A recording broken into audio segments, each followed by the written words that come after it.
Haribol, bienvenue à tous en ce jour très spécial de la disparition de Srila Bhaktivinoda Thakur et aussi de Gadadhar Pandit. J'implore avant tout vos bénédictions, les bénédictions de mon maître spirituel, de Srila Prabhupada, de toute la filiation spirituelle et vos bénédictions à tous les dévots assemblés pour pouvoir les glorifier aujourd'hui.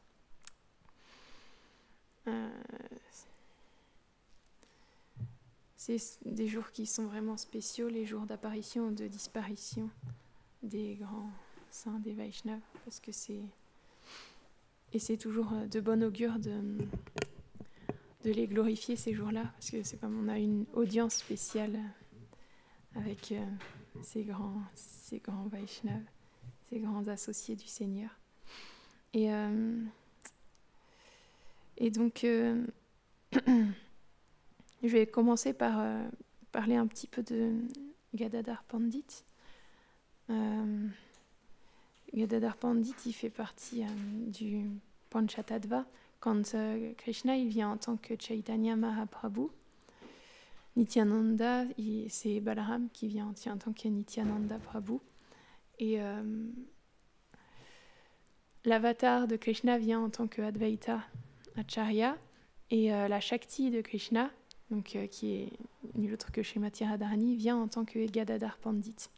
Et enfin, le dévot, donc Narada Muni, le dévot de Krishna, qui vient en tant que Shrivas Pandit. Et donc, Gadadhar Pandit, c'est Srimati Radharani qui vient accompagner Krishna lorsqu'il vient en tant que Chaitanya Mahaprabhu, donc avec l'humeur de Srimati Radharani. Donc, on peut comprendre que c'est quelque chose de très confidentiel et de très élevé, mais je vais vous parler un petit peu de lui quand même à la mesure de ce que j'ai entendu et de mes capacités. Donc, il est plus jeune que Chaitanya Mahaprabhu, Gadadhar Pandit. Dans sa jeunesse, il était toujours très calme et il était solitaire, assez solitaire, et il était aussi déjà très renoncé alors qu'il était jeune. Et donc on peut voir que c'était complètement différent de la nature que Chaitanya Mahaprabhu il a montré quand il était jeune. Alors Chaitanya Mahaprabhu il était très espiègle, il faisait beaucoup de bêtises et il faisait beaucoup de débats aussi avec toutes les personnes qui étaient autour de lui, tous les érudits qu'il rencontrait, à tel point qu'ils évitaient même parfois Chaitanya Mahaprabhu parce qu'il était tellement expert dans sa façon de débattre que c'est expliqué, il pouvait convaincre que la nuit était le jour avec ses arguments, et après, avec des contre-arguments, il prouvait à nouveau que le jour était le jour. Enfin, il était tellement fort dans les débats qu'il pouvait faire convaincre n'importe qui de n'importe quoi. Et à tel point qu'il a même il était même celui qui était l'érudit le plus... Il a battu le plus grand érudit de l'Inde à cette époque-là, Keshava Kashmiri, lorsqu'il est venu. Je ne vais pas raconter tout le divertissement, parce qu'on a pas mal de choses à dire aujourd'hui, mais il a même battu ce grand érudit qui était venu dans la ville de Navadvip exprès, parce que c'était une ville qui était très réputée pour les érudits qui s'y trouvaient. Et alors qu'il était encore très jeune, Chaitanya Mahaprabhu, il a battu en débat Keshava Kashmiri. Et donc, Gadadhar Pandit, il était très souvent avec Chaitanya Mahaprabhu. En fait, c'est expliqué qu'un jour, il revenait il me semble que c'était Jagannath Puri, et il était allé voir Chaitanya Mahaprabhu, et Chaitanya Mahaprabhu, il était dans un grand état de séparation. Et il cherchait Krishna partout, et il pleurait, il se lamentait, il était dévasté de séparation avec Krishna. Et il y a Gadadhar Pandit qui est arrivé, et Chaitanya Mahaprabhu, il lui a demandé où est Krishna, où est Krishna. Il était vraiment en détresse. il pleurait, il était complètement dévasté. Et donc Gadadhar Pandit, il lui a dit, mais Krishna, il est dans ton cœur. Et donc Chaitanya Mahaprabhu, à ce moment-là, il était dans un tel état, il voulait absolument voir Krishna, donc il a commencé à vouloir déchirer sa poitrine avec ses ongles. Il a commencé à gratter comme ça, donc Gadadhar Pandit, après, il lui a dit non, Krishna, ne t'inquiète pas, Krishna, il va bientôt arriver. Et après, ça a apaisé Chaitanya Mahaprabhu. Et quand elle a vu ça, Sachimata, elle a vu que Gadadhar Pandit, il avait les bonnes paroles pour pouvoir apaiser son fils Nimai Pandit, lorsqu'il était dans ces états de séparation extrême. Et donc, du coup, elle a demandé à ce que Gadadhar Pandit, il vienne souvent voir Chaitanya Mahaprabhu. Et donc on peut voir que c'est pas n'importe qui. On dit déjà c'est Srimati Radharani, et puis on voit avec sa relation particulière avec les seigneurs Chaitanya Mahaprabhu à quel point il est un associé confidentiel. Et donc aujourd'hui c'est aussi la disparition, comme on a fait son Pushpanjali à l'instant, de Srila Bhaktivinoda Thakur, qui est un grand acharya de notre lignée spirituelle, un très grand Vaishnava. Bhaktivinoda Thakur, il est apparu dans une famille d'aristocrates au Bengale. Et à cette époque-là, c'était les Anglais qui avaient la domination de l'Inde. Les Anglais, ils dominaient l'Inde à cette époque-là. Et donc, c'est un Nityasiddha, donc c'est un associé éternel du Seigneur qui est venu dans cette condition particulière. Et comme les Nityasiddha, il a montré qu'il était particulièrement brillant dès sa jeunesse, en fait. Très, très érudit, très intelligent. Et il faut savoir que donc... Et donc, sa mission, c'était de raviver les enseignements de Chaitanya Mahaprabhu. Parce que à cette époque-là, et oui, et je m'avance un peu trop dans ce que je veux dire. Et il a ravivé les enseignements de Chaitanya Mahaprabhu à tel point qu'il est décrit par certains comme le 7e Goswami. Et donc, comme je disais tout à l'heure, les Anglais, ils dominaient l'Inde. Et donc, pour dominer l'Inde, leur stratagème, ça avait été, ils s'étaient dit que s'ils éduquaient les Indiens, les jeunes Indiens, d'une manière anglaise, à la manière anglaise, à ce moment-là, ils seraient capables de plus facilement dominer. Et en effet, ça a marché d'une certaine manière. Et ils ont commencé aussi à envoyer des missionnaires chrétiens dans l'Inde. Et donc, Bhaktivinoda Thakur, il a été éduqué de cette manière-là, à la manière anglaise un peu, parce qu'il est né dans cette époque-là. Et lorsque les gens, ils ont vu les missionnaires chrétiens arriver, ils ont été pas mal convaincus, parce qu'à ce moment-là, l'hindouisme, il avait une très mauvaise réputation. Les enseignements de Chaitanya Mahaprabhu, ils avaient été complètement pervertis. Il y a des gens qui s'en servaient pour commettre des actions en se servant des Védas. Ils justifiaient leurs actions corrompues, en fait. Par exemple, il y avait des mariages de très jeunes filles avec des brahmanas très âgés, parce que, par exemple, dans les brahmanas, c'est une caste, on va dire, dans le système de caste comme il était à cette époque-là, il y avait des brahmanas qui étaient plus élevés au niveau de l'aristocratie que d'autres, au niveau de la hiérarchie, que d'autres. Et donc, les familles de brahmanas qui étaient assez basses, ils mariaient leurs filles à des brahmanas qui étaient plus élevés, et pour pouvoir accéder à une position plus élevée. Et donc, ces brahmanas qui étaient dans une position qui était élevée, ils épousaient comme ça plein de jeunes filles. Et c'est pas qu'elles venaient chez eux, c'est qu'ils venaient... selon les soirs, ils rendaient visite à telle ou telle épouse. Et quand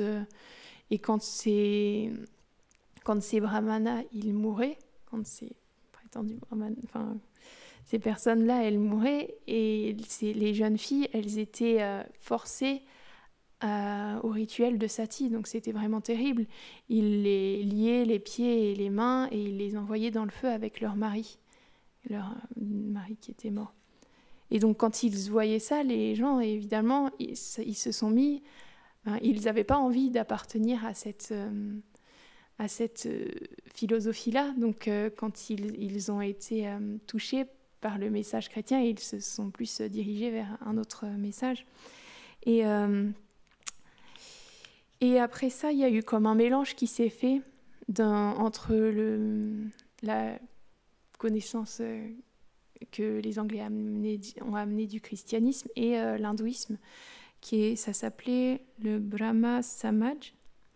Et ils adoraient comme le brahman plus impersonnel et pas les déités. Il n'y avait pas l'adoration de la déité.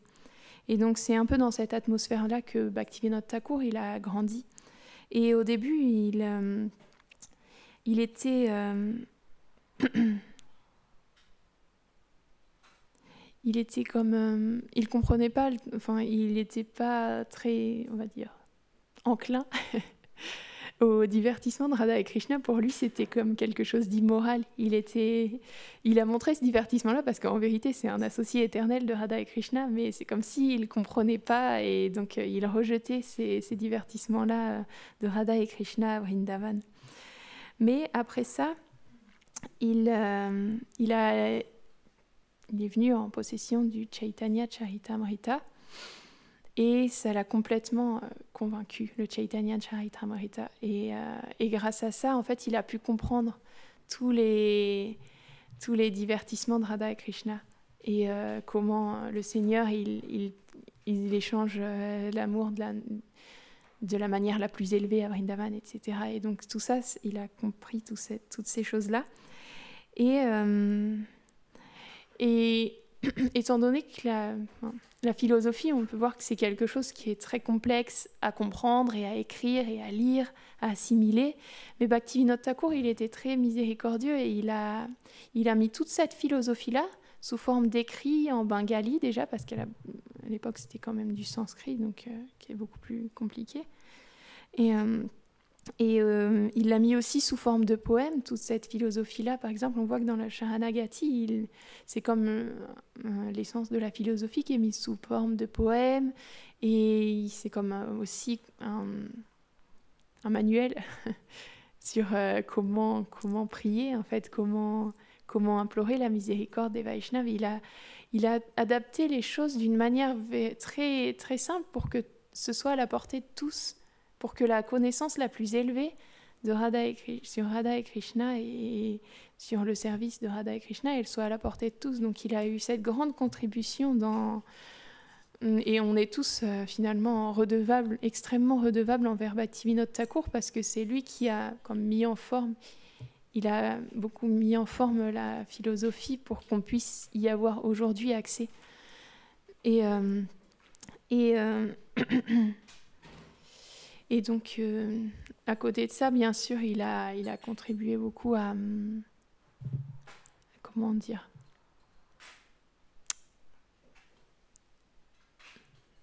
à montrer le véritable visage de toutes ces personnes qui étaient des tricheurs, mais qui se faisaient passer pour des Vaishnavas, et qui utilisaient leur pouvoir mystique, par exemple, pour asservir les gens et pour commettre des actes abominables. Donc, de ce côté, il a aidé d'un autre côté, à mettre à découvert ces personnes-là, à montrer leur vrai visage. Et puis, il y a certains qui sont allés en prison aussi, grâce à sa contribution, parce qu'ils faisaient vraiment des actes terribles. Et d'un autre côté, dans le monde Vaishnav, il a vraiment mis en forme toute cette philosophie. Il a écrit en bengali, et il a écrit aussi en anglais. Il a vraiment adapté, et il a ouvert le Vaishnavisme à tout le monde, même aux Anglais, aux anglophones. Et j'avais jamais vu ces poèmes anglais. Et dans la classe que j'écoutais, ils en parlaient. C'était Bhakti Charuswami qui parlait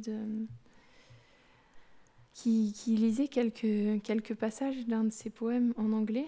Et donc, j'ai trouvé ça très beau et très inspirant de voir comment il avait amené aussi la philosophie à sa manière. Donc, je vais vous en lire quelques passages, même si ma traduction, bien sûr, elle est... Enfin, c'est pas une traduction professionnelle, à dire. Et en plus, c'est des poèmes, donc... mais je vais essayer de vous dire un peu c'est la manière dont il en parlait. Donc ça commence, je vais le lire en anglais quand même. Alas for those who spend their days in festive mirth and joy, the dazzling, deadly liquid forms their heart forever employ. Donc là, il dit hélas, il se lamente en fait pour ceux qui passent leur jour à se réjouir en fait du plaisir des sens, quoi, dans cette nature. Et the dazzling, deadly liquid form, donc là, la forme liquide et éblouissante et mortelle, c'est en fait la nature matérielle, parce que la nature matérielle, c'est comme... les liquides, c'est pas qu'ils ont vraiment une forme, mais ils peuvent prendre une forme et après ils en prennent une autre. Enfin, et c'est comme cette nature matérielle qui prend une forme pendant un instant et qui après va abandonner cette forme pour en prendre une autre en fait. Et, et cette forme, elle est éblouissante, on a envie de la posséder, mais en même temps elle est mortelle parce que c'est ça qui nous enchaîne à ce monde mortel. Et donc, les cœurs des êtres ils sont toujours avides de cette nature matérielle. Et après, il dit the shining bottle. Désolée pour mon accent anglais. The shining bottles charm their eyes and draw their hearts embrace. The slaves of wine can never rise from what we call disgrace. Donc là, il compare un peu les personnes de ce monde, les âmes conditionnées, on va dire, il les compare un peu à des ivrognes dans le sens où il dit que les bouteilles qui brillantes, qui captivent leurs yeux et elles attirent leur cœur et ils deviennent l'esclave du vin, mais en même temps les bouteilles de vin, elles peuvent être assimilées à n'importe quel objet des sens que les personnes qui sont dans ce monde, elles recherchent encore et encore, desquelles elles cherchent toujours à se réjouir. Et il y a beaucoup de versets, de paragraphes, je ne sais plus comment on dit, un peu, de strophes, oui, c'est ça. Mais c'est très beau, et comme ça finit, je voulais vous lire aussi la fin. O Saragrahi Vaishnav soul, thou art an angel fair, lead me on to Vrindavan and spirit's power declare. Donc là, il s'abandonne vraiment au Saint Vaishnav. Il dit qu'il est un bel ange. Et il lui demande de l'amener à Vrindavan finalement. Il l'implore de l'amener à Vrindavan. Et finalement, il finit là en disant « There rest my soul from matter free ». Donc là, repose mon âme, libre de la matière. « Upon my lover's arms », donc sur les bras de mon amoureux, de mon amant. Donc dans les bras de Krishna finalement. Et « Eternal peace and spirit's love, all my chanting charms ». Donc, c'est de la poésie, c'est difficile à traduire. Mais là, il y a la paix éternelle et l'amour spirituel, finalement. Et c'est tous les charmes de mon chant. Alors là, c'est difficile pour moi de tout comprendre et traduire, mais à la mesure de ce que j'ai... Et puis de ce que j'ai entendu aussi de Bhakti Charuswami, comment il expliquait. Mais même dans ce poème en anglais qu'il a fait pour que toutes les personnes qui parlaient même pas bengali, elles puissent comprendre. Il en a fait d'autres. Finalement, il a parlé du plus haut but. Et c'est ça qu'on voit, les Vaishnavas, ils sont constamment en train de, par leur miséricorde, d'adapter la philosophie pour que tous les êtres ils puissent s'engager au service de Radha et Krishna, pour que tous les êtres ils puissent se libérer de cette nature matérielle qui les enchaîne et qui les asservit. Et on voit à quel point ils sont compassionnés et miséricordieux, parce qu'ils engagent toute leur vie pour que les êtres conditionnés dans ce monde ils puissent se défaire de ce conditionnement. Peu importe la qualification externe qu'ils ont, peu importe la naissance qu'ils ont, et même si on est dans le Kali Yuga et qu'on est qu'on est dans une famille qui n'est pas forcément propice, etc. Pourtant, grâce à ces grands Vaishnavas, on a une opportunité d'accéder à ce qui est le plus élevé. Et c'est pour ça qu'on leur est tellement redevable. Et c'est pour ça que dans ces jours-là, c'est important de les glorifier et de se rappeler à quel point on les remercie, parce que c'est grâce à ces grands Vaishnavas qu'aujourd'hui on est là, et c'est grâce à ces Vaishnavas qu'on peut avoir tous ces poèmes, tous ces exemples, toute cette philosophie qui est à notre portée. Et donc, c'est pour ça aujourd'hui on peut exprimer cette gratitude. On peut l'exprimer tous les jours, mais aujourd'hui c'est un jour particulier où on peut l'exprimer encore plus à Srila Bhaktivinoda Thakur. Et voilà, c'est ce que je voulais partager avec vous aujourd'hui. Est-ce que quelqu'un a quelque chose à ajouter? Jai Srila Bhaktivinoda Thakur ki jai, Shri Gadadhar Pandit ki jai.